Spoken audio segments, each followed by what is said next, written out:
It's now 6:31. At this time, we will start our Records Commission meeting. Mr. Stevens, will you please take attendance?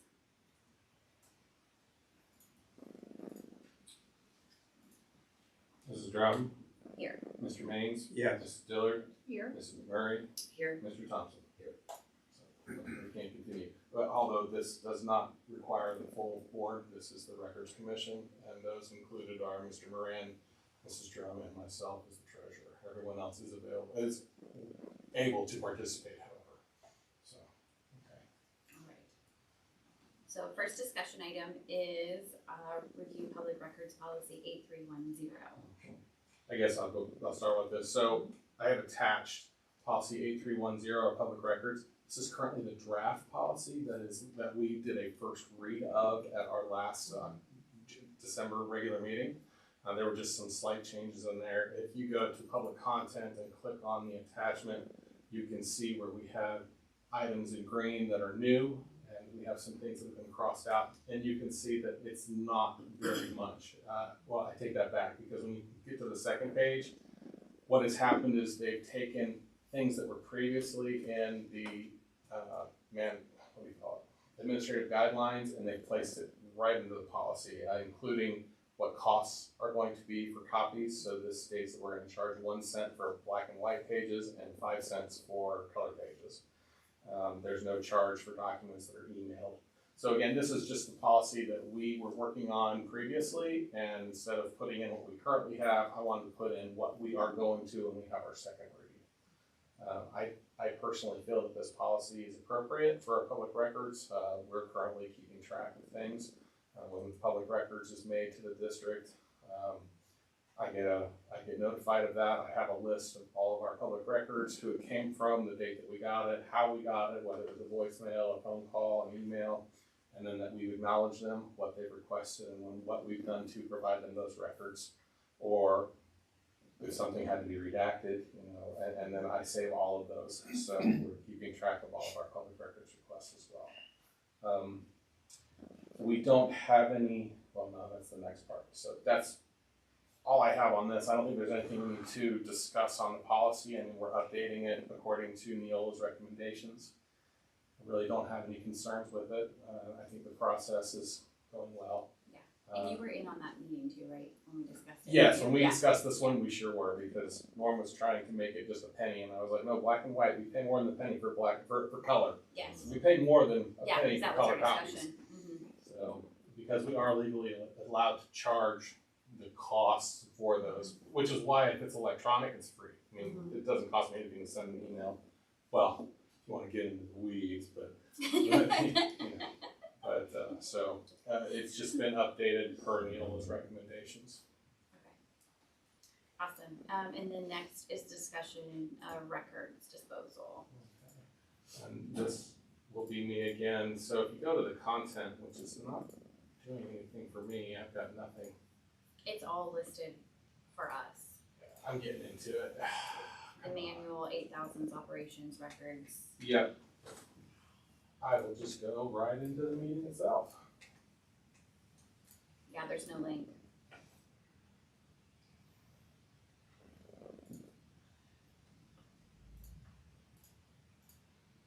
Just if you can see it, that's fantastic. Yep. I'm going to go into it the back way. And there we go.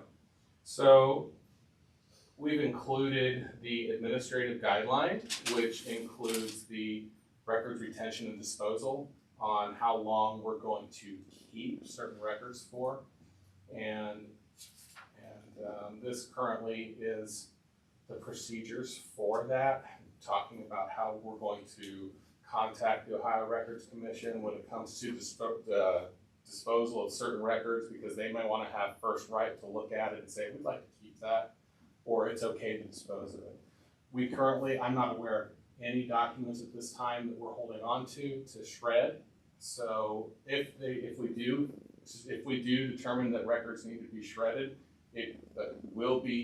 a list will be constructed, and we'll call the Records Commission to order, and we will review that list and approve the destruction of those records. So right now we don't have anything for approval. We're just meeting on an annual basis to discuss the procedures for that. If you scroll a little bit further down, we actually have the list of every public record type that we are tracking or that we're supposed to be tracking. Just because it's on this list doesn't mean we actually have this. So if someone were to do a records request for one of these items that we don't have, we just say the response is no public records exist meeting your request. I mean, it's not for anyway. I can't give them what has never existed. Other things though, so you'll notice that these are broken down. If you scroll a little bit further down, you have section 100s. These are for the board administrative records, and this talks about the things that we would have as a board. And it talks about the minutes, recordings, agendas, things like that. But each group, there's a different group as you move on. So the 100s are the board, 200s are education or employee records, and then 300s, I went too fast, student records, 400s, building records, what was that? Support staff. Yeah, the building records. 500s are administrative offices, and so on.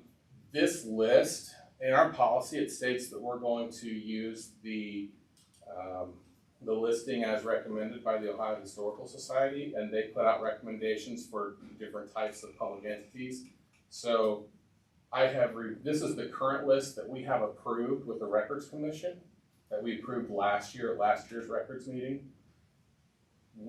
I've gone back and reviewed the Ohio Records Commission, their recommended changes for 2024, and if you scroll to the very, very, very bottom of this document, I have included items that are new.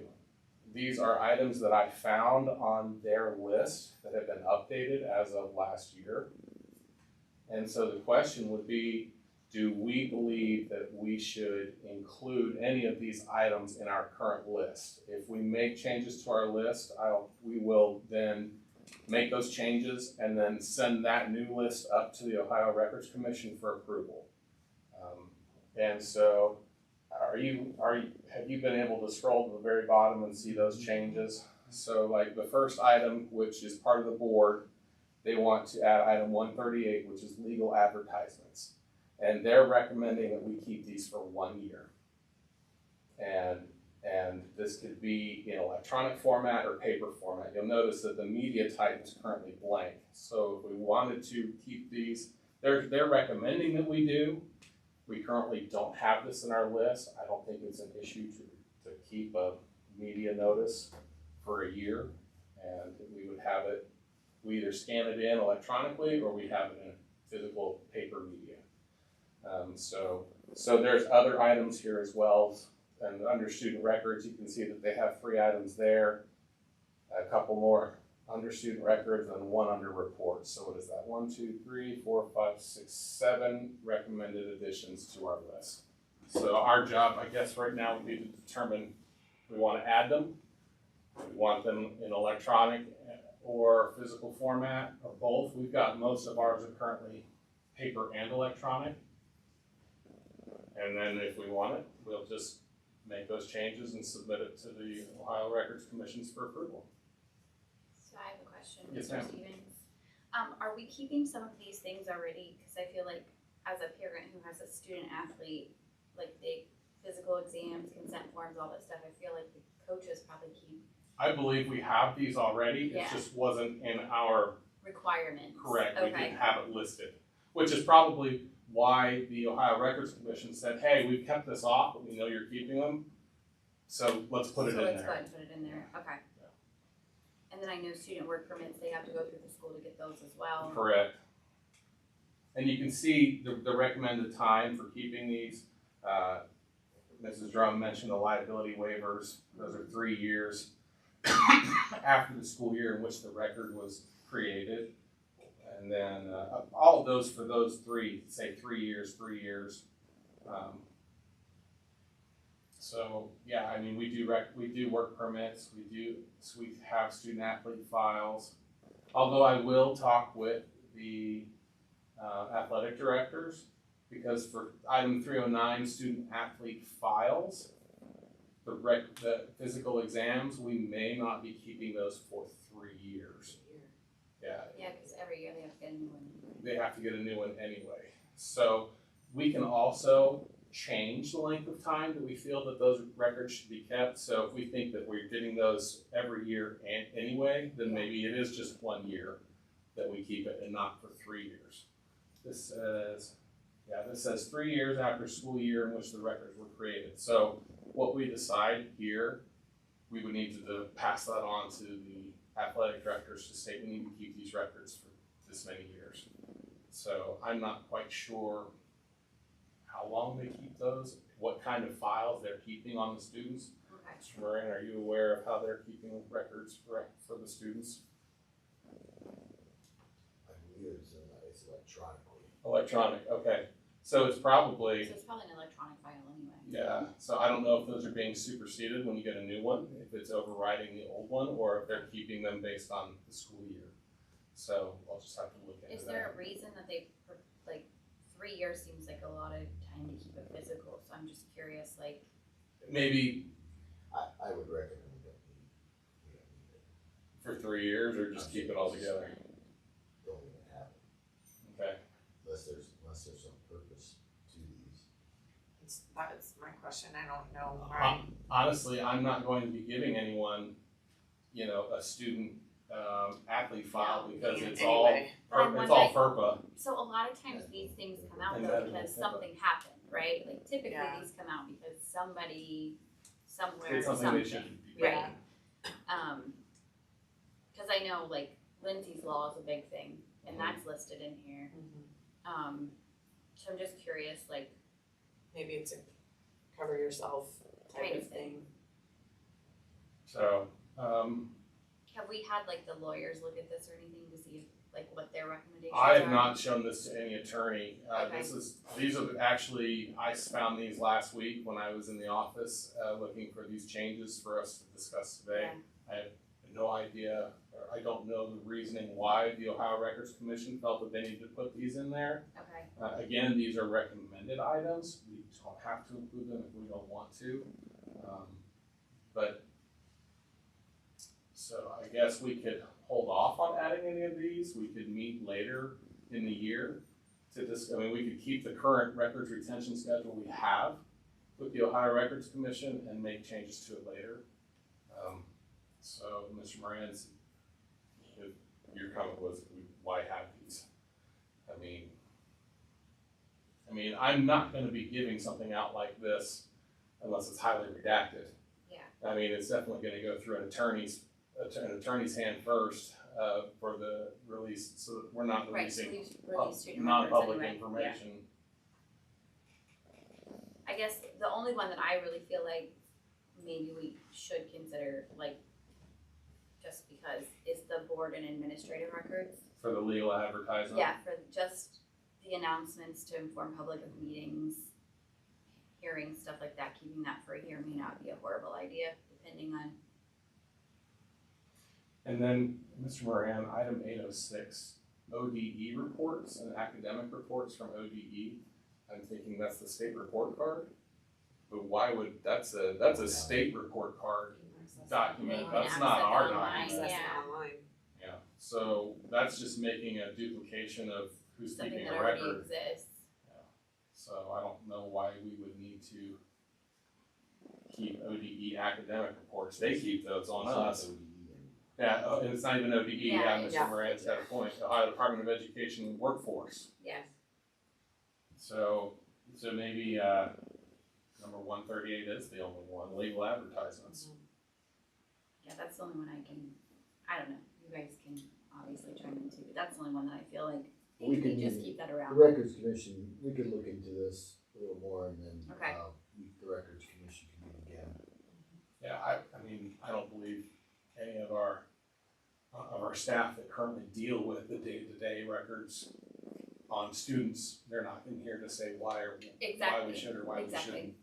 So, we can share these 300 items with them and get their input on it. Okay. So for now, I guess just stay with what we have, I would assume. Unless we wanna add the 138, which is the legal advertisements, but that's only for 1 year. And I haven't been throwing any of those away anyway, so. Are we good with just keeping it as is? Maybe we just, Well, you know, I think just keep it as is, and then we can come We back. can discuss the other ones. okay, yeah, why change it for just one right now, and we could do some other Yeah, changes? because we can just do it all at one time, then if we need to add two, or if we decide to scrap all of them, then it's all at one time. I mean, I believe there is an attachment at the very, very bottom, and this is the records retention schedule that has been approved by the Ohio History Connection. And I think it even went to the Auditor of State's office as well, so. Oh, our actual ones that we already have. This is the actual one that we sent to them for approval back after our meeting last year, so. We're not making any changes, Yeah. so just do it again. We don't have to do anything, we don't have to send them anything, we're just keeping it as is, and I'll make a note of that in our minutes here, that we've decided that we'll look further into these items, but we're keeping the current record, the current list as is. If we can update it at any time. All we have to do is just call another meeting of the Records Commission, And make we're those good. changes, and then submit it up for approval. Okay, sounds good. Thank you for bringing that to our attention, Mr. Stevens. Awesome. All right, And we don't have any records to approve for disposal, so I don't believe there's anything else to discuss. okay, awesome. So at this time, we're to adjournment, so I would love a motion to adjourn the meeting. I'll motion. Moved by Mr. Thompson, I'll second. second by Mr. Maines. Is there any discussion? Alright, hearing none, we'll proceed to vote. Thompson, Yes. Maines, Yes. Drum, Yes. Dillard, Yes. McMurray. Yes. Alright, the time is now 6:48 and the records meeting